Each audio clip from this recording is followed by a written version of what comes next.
ಹಂಗೆ ಅವ್ರು ಒಳ್ಳೆಯದಾಗಲಿ, ಯಶಸ್ಸಾಗಲಿ ಅಂತ ಹಾರೈಸ್ತೀವಿ.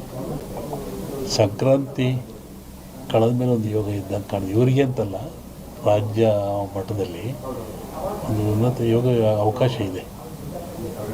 ಹೋಗಿದ್ದಾರಲ್ಲ, ಅದು ರಾಜ್ಯದ ಮಟ್ಟದ್ದು. ನಿಮ್ಮ ರಾಜ್ಯದ ಮಟ್ಟಕ್ಕೆ ಸಂಕ್ರಾಂತಿ ಮೇಲೆ ರಾಜಕೀಯ ವಿಪ್ಲವ ಆಗೋ ಲಕ್ಷಣ ಇದೆ. ನಾನು ಮೊದಲೇ ಹೇಳಿದ್ದು, ಯುದ್ಧಗಳಾಗ್ತದೆ, ಜಲಪ್ರಳಯವಾಗ್ತದೆ, ವಾಯುಪ್ರಳಯ ಆಗ್ತದೆ, ಭೂಪ್ರಳಯವಾಗ್ತದೆ, ಎಲ್ಲ ಜನ ಸಾಯ್ತಾರೆ, ಆಕ್ರಮಣ ಹೆಚ್ಚಾಗ್ತವೆ, ಮೇಘ ಸ್ಫೋಟ ಆಗ್ತದೆ ಅಂತ ಹೇಳಿದ್ದೆ ನಾನು. ಇನ್ನೂ ಒಂದು ಮೇಘ ಸ್ಫೋಟ ಆಗೋದ್ರಿಂದ ಊಹಿಸಲಾರದ ಒಂದು ದುಃಖ ಈ ಭಾರತಕ್ಕೆ ಬರ್ತದೆ. ಪ್ರಕೃತಿದತ್ತವಾಗಿ ಆಗ್ತದೆ ಮೇಘ ಸ್ಫೋಟ. ಅದನ್ನು ಹೇಳಿದ್ದಲ್ಲ, ಮನೆಯಲ್ಲೂ ಹೇಳಿದೆ ನಾನು ಮನೆಯಲ್ಲಿ. ಒಟ್ಟಿಗೆ ಜನಜೀವನ ಅಸ್ಥಿರ.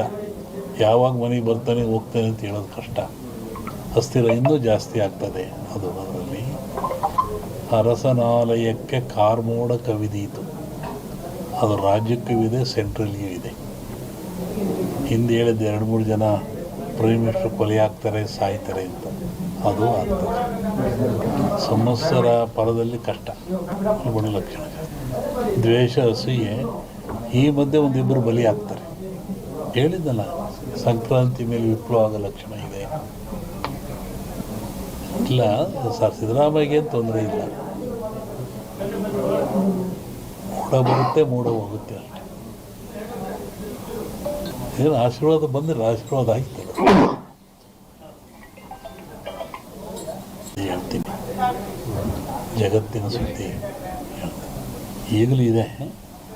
ಅವಾಗ ಸಂಕ್ರಾಂತಿ ಒಳಗೆ ಮೇಘ ಸ್ಫೋಟ ಅಂದಲ್ಲ, ರಾಜಕೀಯ ವಿಪ್ಲವ ಇನ್ನೊಂದು ಸತಿ ಥರ ಆಕ್ಸಿಡೆಂಟು ಆಗೋ ಲಕ್ಷಣ ಇದೆ. ಅದು ಹೇಳಿದೆ, ಫ್ಲೋಟ್ ಮೇಘ ವಾಯು ಫ್ಲೈಟ್ದೆಲ್ಲ ಹೇಳಿದ್ದಲ್ಲ, ಫ್ಲೈಟ್ ಬಿತ್ತು, ಜನ ಸಾಯ್ತಾರೆ, ಮರಣ ಆಗ್ತದೆ, ಜಲಪ್ರಳಯವಾಗ್ತದೆ, ಸಮುದ್ರದಲ್ಲಿ ಆಗ್ತದೆ ಎಲ್ಲ ಹೇಳಿದ್ದಲ್ಲ, ಆಗ್ತದೆ. ಇನ್ನೊಂದು ಶ್ರಾವಣದಲ್ಲಿ ಹೇಳ್ತೀನಿ, ಜನವರಿ ಒಳಗೆ ಒಂದು ದೊಡ್ಡ ಆಘಾತ ಆಗೋ ಲಕ್ಷಣ ಇದೆ ಇಂಡಿಯಾಕ್ಕೆ. ಸೂಳೆಯ ಮಗನುಟ್ಟಿ, ಇದನ್ನು ಇಟ್ಕೊಂಡಿದ್ವಿ, ಪರಿಹಾರ ಮುಂದೆ ಹೇಳ್ತೀನಿ. ಸೂಳೆಯ ಮಗನುಟ್ಟಿ ಆಳುವನು ಮುನಿಪುರವ, ಯುದ್ಧವಿಲ್ಲದ ಮಡಿಯೇ ಪುರವಲ್ಲ ಕೂಳಾದೀತು. ಇದು ಹಾಕ್ರಿ, ಇದು ರಿಸಲ್ಟ್ ಹೇಳ್ತೀನಿ, ಆಮೇಲೆ ಬಿಡಿಸಿ ಹೇಳ್ತೀನಿ ಅದನ್ನು ಏನಂತ. ಇನ್ನೊಂದು, ಅಕಾಲದಲ್ಲಿ ಮಳೆ ಬಂದರೆ ಸಕಾಲದಲ್ಲಿ ಮಳೆಗೆ ತೊಂದರೆ ಆಗ್ತದೆ. ಮುಂದೆ ಬೇಕಾದಾಗ ಮಳೆ ಬರಲ್ಲ. ಈಗ ಬಂದುಬಿಡಿತಲ್ಲ, ಮುಂದೆ ಒಳ್ಳೆ ಬಿತ್ತನೆ ಕಾಲ, ಬೆಳೆ ಕಾಲ, ಬೇಕಾದಾಗ ಬರಲ್ಲ. ಅಕಾಲದಲ್ಲಿ ಮಳೆ ಬಂದರೆ ಸಕಾಲಿ ತೊಂದರೆ ಆಗ್ತದೆ. ಈ ಸರಿ ಅಂಥದ್ದು ಏನಿಲ್ಲ, ಸಮತೋಲನ ಆಗ್ತದೆ. ಇನ್ನೂ ಜಲಪ್ರಳಯ ಇದೆ, ರಾಜ್ಯದಲ್ಲಿ ಜಲಪ್ರಳಯ ಇದೆ. ಇಡೀ ಭಾರತ, ಇವು ಜಗತ್ತಿಗೆ ಇದು. ಸಾಗರದಲ್ಲಿ ಒಂದು ಅಚ್ಚರಿಯ ಸಂಗತಿ ಕಾಣುತ್ತೆ. ಜಲಸ್ಫೋಟ ಅಂತ ಹೇಳಿದ್ದೆ ನಾವು, ಅಲ್ಲಿ ಒಂದು ಆಗ ಲಕ್ಷಣ ಇದೆ. ಈ ಎರಡು ಸೇರಿ ಮನುಷ್ಯರೇ ಮಾಡೋದಲ್ಲಿ ಕೆಲವೊಂದು ಹೇಳೋಕ್ಕೆ ಹೆದರಿಕೆ ಆಗುತ್ತೆ. ಪರಿಹಾರ ಏನೆಲ್ಲ ಭಗವಂತನ ಧ್ಯಾನ ಮಾಡಬೇಕು ಅಷ್ಟೇ. ಯಾವ ಪೂಜೆ ಪುರಸ್ಕಾರದಿಂದ ಏನು ಉಪಯೋಗ ಆಗಲ್ಲ. ನೇರವಾಗಿ ಭಗವಂತನ ಧ್ಯಾನ ಮಾಡೋದೇ ಮುಖ್ಯ. ನೆನೆಸ್ಬೇಕು ಭಗವಂತ. ಸೂಳೆಯ ಮಗನುಟ್ಟಿ ಆಳುವನು ಮುನಿಪುರವ, ಯುದ್ಧವಿಲ್ಲದ ಮಡಿಯೇ ಪುರವಲ್ಲ ಕೂಳಾದೀತು. ವಿಷ್ಣು ವಾಮಾವತಾರದಲ್ಲಿ ವಾಮನ ಭೂಮಿ ಕೇಳಿದ, 3 ಅಡಿ ಭೂಮಿ ಕೇಳಿದ, ಎಲ್ಲ ಉಳಿತು. ಅಮೇರಿಕಾ ದೇಶದಲ್ಲಿ ಅಲ್ಲೇ ತುಳಿದವನ್ನ ವಾಮನ ವಿಷ್ಣು ವಾಮಾವತಾರದಲ್ಲಿ ಬಲಿಯ. ಅದನ್ನು ಮುನಿಪುರ ಅಂತ ಕರೆದರು. ಏನ್ಸಂಡ್ ಇಂಡಿ ಹಿಸ್ಟ್ರಿ ಒಳಗೆ ಅಮೇರಿಕವನ್ನು ಮುನಿಗೆ ದಾನ ಕೊಟ್ಬಿಟ್ಟನಲ್ಲ ಅವನು, ವಾಮನಿಗೆ ದಾನ ಕೊಟ್ಟನಲ್ಲಪ್ಪ, ಅದು ಮುನಿಪುರ ಅಂತ. ಯುದ್ಧವಿಲ್ಲದ ಮಡಿಯ ಪುರವಲ್ಲ ಕೂಳಾದೀತು ಅಂತ. ಮುನಿಪುರ ಅಂದರೆ ಅಮೇರಿಕವನ್ನು ಮುನಿಪುರ ಅಂತ ಕರೀತಾರೆ. ಅದು ಅಮೇರಿಕ ಒಂದು ದೇಶದಾಗಿರಲಿ, ಎಲ್ಲರೂ ಸೇರ್ಕೊಂಡ್ರದಲ್ಲಿ. ಶ್ರಾವಣದ ಮೇಲೆ ಹೇಳ್ತೀನಿ ಅದ್ರ ಬಗ್ಗೆ. ನೋಡು, ಹೇಳಿದ್ದೀನಿ, ಇನ್ನೂ ನೋಡ್ತಿರ್ಬೇಕಾರೆ. ಹಿಂದೆಲ್ಲ ಹೇಳಿದ್ನಲ್ಲ, ಮೊನ್ನೆ ಹೇಳಿದ, ಕೆಲವು ಮುಳುಗ್ತವೆ ದೇಶಗಳು, ಕೆಲವು ಹೇಳ್ತವೆ, ಹೊಸ ರಾಜ್ಯಗಳು ಉತ್ಪತ್ತಿ ಆಗ್ತವೆ ಅಂತ ಮೊನ್ನೆ ಹೇಳಿದ್ದೆ ನಾನು. ಮತ್ತು ಮದ್ದಿಲ್ಲದ ಕಾಯಿಲೆ ಬರುತ್ತೆ, 5 ವರ್ಷ ಇರುತ್ತೆ ಕಾಯಿಲೆ ಅದು. ಮತ್ತು ಕೊರೋನಾ ಬಂತು, ಇದು ಇನ್ನೊಂದು ರೂಪವನ್ನು ತಾಳುತ್ತೆ. ಆದರೆ ಸಾವು ನೋವು ಕಮ್ಮಿ, ಕಾಯಿಲೆ ಮಾತ್ರ ಈ ಸಂವತ್ಸರದಲ್ಲಿದೆ. ಹೊಸ ರೋಗ ಉತ್ಪತ್ತಿಯಾಗಿ ಉಸಿರಿಗೆ ಸಂಬಂಧಪಟ್ಟದ್ದು ಜನ ಆ ಥರ ಸಾಯ್ತಾರೆ. ಆ ಭೂಮಿ ಹೇಳಿದ ಭೂಮಿ ಗುಡ್ಡ ಬಿಡಿ ಉಳ್ತವೆ ಅಂತ ಹೇಳಿದ್ದು ನಾನು.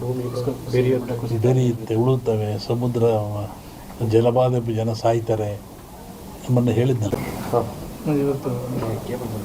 ಹೇಳಿ. ಸಚಿವರು ಭೇಟಿ ಕೊಟ್ಟವರು ಕೇಂದ್ರ ಸಚಿವರಾದ್ಮೇಲೆ ಅವರು ಸೋಮಣ್ಣವರು ಸುಮಾರು 30-40 ವರ್ಷಗಳಿಂದ ಇಲ್ಲಿಗೆ ಬರ್ತಾ ಇದ್ದಾರೆ. ಅವರು ಏನೂ ಅಧಿಕಾರದಲ್ಲೇ ಇದ್ದಾಗ ಜನತಾ ಬಜಾರ್ನಲ್ಲಿ ಕೆಲಸ ಮಾಡ್ತಿದ್ದಾಗ ಇಲ್ಲೇ ಬಂದು ಉಳ್ಕೊಂಡು ಹೋಗ್ತಾಯಿದ್ರು. ಅವಾಗಿನಿಂದ ಮಠದ ಮೇಲೆ ಭಕ್ತಿಯಿಂದ ನಡ್ಕೊಳ್ತಾ ಇದ್ದಾರೆ. ಮೊನ್ನೆ ತುಮಕೂರ ಗೆದ್ದೆ ಮಂತ್ರಿ ಆದೇ ಬರೋಕ್ಕಾಗಿಲ್ಲ, ಮಠಕ್ಕೆ ಬರ್ತೀನಿ ಅಂತವ್ರು ಅದನ್ನೇ ಬಂದರು. ಈಗಲೂ ಅದನ್ನೇ ಹೇಳ್ತಾಯಿದ್ರು, ನಾನು ಜೀವನದಲ್ಲಿ ಮಠ ಬರ್ತಿಲ್ಲ, ಏನಾರ ಅನ್ನ ತಿಂದು ಇಲ್ಲಿಂದ ನಾನು ಭಕ್ತ ಬಂದು ನಾನು ಭಕ್ತಿಯಿಂದ ಬಂದಿದ್ದೀನಿ, ಮಂತ್ರಿಯಾಗಿ ಬಂದಿಲ್ಲ, ಶಿಷ್ಯನಾಗಿ ಬಂದಿದ್ದೀನಿ ಅಂತ ಹೇಳಿದರು. ಹಂಗೆ ಅವ್ರು ಒಳ್ಳೆಯದಾಗಲಿ, ಯಶಸ್ಸಾಗಲಿ ಅಂತ ಹಾರೈಸ್ತೀವಿ. ಸಂಕ್ರಾಂತಿ ಕಳೆದ ಮೇಲೆ ಒಂದು ಯೋಗ ಇದ್ದಂಗೆ ಕಾಣಿದೆ. ಇವರಿಗೆ ಅಂತಲ್ಲ, ರಾಜ್ಯ ಮಟ್ಟದಲ್ಲಿ ಒಂದು ಉನ್ನತ ಯೋಗ ಅವಕಾಶ ಇದೆ. ಹೋಗಿದ್ದಾರಲ್ಲ, ಅದು ರಾಜ್ಯದ ಮಟ್ಟದ್ದು. ನಿಮ್ಮ ರಾಜ್ಯದ ಮಟ್ಟಕ್ಕೆ ಸಂಕ್ರಾಂತಿ ಮೇಲೆ ರಾಜಕೀಯ ವಿಪ್ಲವ ಆಗೋ ಲಕ್ಷಣ ಇದೆ. ನಾನು ಮೊದಲೇ ಹೇಳಿದ್ದು, ಯುದ್ಧಗಳಾಗ್ತದೆ, ಜಲಪ್ರಳಯವಾಗ್ತದೆ, ವಾಯುಪ್ರಳಯ ಆಗ್ತದೆ, ಭೂಪ್ರಳಯವಾಗ್ತದೆ, ಎಲ್ಲ ಜನ ಸಾಯ್ತಾರೆ, ಆಕ್ರಮಣ ಹೆಚ್ಚಾಗ್ತವೆ, ಮೇಘ ಸ್ಫೋಟ ಆಗ್ತದೆ ಅಂತ ಹೇಳಿದ್ದೆ ನಾನು. ಇನ್ನೂ ಒಂದು ಮೇಘ ಸ್ಫೋಟ ಆಗೋದ್ರಿದೆ, ಊಹಿಸಲಾರದ ಒಂದು ದುಃಖ ಈ ಭಾರತಕ್ಕೆ ಬರ್ತದೆ. ಪ್ರಕೃತಿದತ್ತವಾಗಿ ಆಗ್ತದೆ ಮೇಘ ಸ್ಫೋಟ. ಅದನ್ನು ಹೇಳಿದ್ದಲ್ಲ, ಮನೆಯಲ್ಲೂ ಹೇಳಿದ್ದೆ ನಾನು ಮನೆಯಲ್ಲಿ. ಒಟ್ಟಿಗೆ ಜನಜೀವನ ಅಸ್ಥಿರ, ಯಾವಾಗ ಮನೆಗೆ ಬರ್ತಾನೆ ಹೋಗ್ತಾನೆ ಅಂತ ಹೇಳೋದು ಕಷ್ಟ. ಅಸ್ಥಿರ ಇನ್ನೂ ಜಾಸ್ತಿ ಆಗ್ತದೆ. ಅದರಲ್ಲಿ ಅರಸನಾಲಯಕ್ಕೆ ಕಾರ್ಮೋಡ ಕವಿದೀತು. ಅದು ರಾಜ್ಯಕ್ಕೂ ಇದೆ, ಸೆಂಟ್ರಲ್ಗೂ ಇದೆ. ಹಿಂದೆ ಹೇಳಿದ್ದು 2-3 ಜನ ಪ್ರೈಮ್ ಮಿನಿಸ್ಟರ್ ಕೊಲೆ ಆಗ್ತಾರೆ, ಸಾಯ್ತಾರೆ ಅಂತ, ಅದು ಆಗ್ತದೆ. ಸಂವತ್ಸರ ಪರದಲ್ಲಿ ಕಷ್ಟ, ಗುಣ ಲಕ್ಷಣ, ದ್ವೇಷ, ಅಸೂಯೆ. ಈ ಮಧ್ಯೆ ಒಂದಿಬ್ಬರು ಬಲಿ ಆಗ್ತಾರೆ. ಹೇಳಿದ್ದಲ್ಲ, ಸಂಕ್ರಾಂತಿ ಮೇಲೆ ವಿಪ್ಲವ ಆಗೋ ಲಕ್ಷಣ ಇದೆ. ಇಲ್ಲ ಸರ್, ಸಿದ್ದರಾಮಯ್ಯಗೆ ತೊಂದರೆ ಇಲ್ಲ, ಮೂಡ ಬರುತ್ತೆ, ಮೂಡ ಹೋಗುತ್ತೆ ಅಷ್ಟೇ. ಏನು ಆಶೀರ್ವಾದ ಬಂದರೆ ಆಶೀರ್ವಾದ ಆಗ್ತದೆ.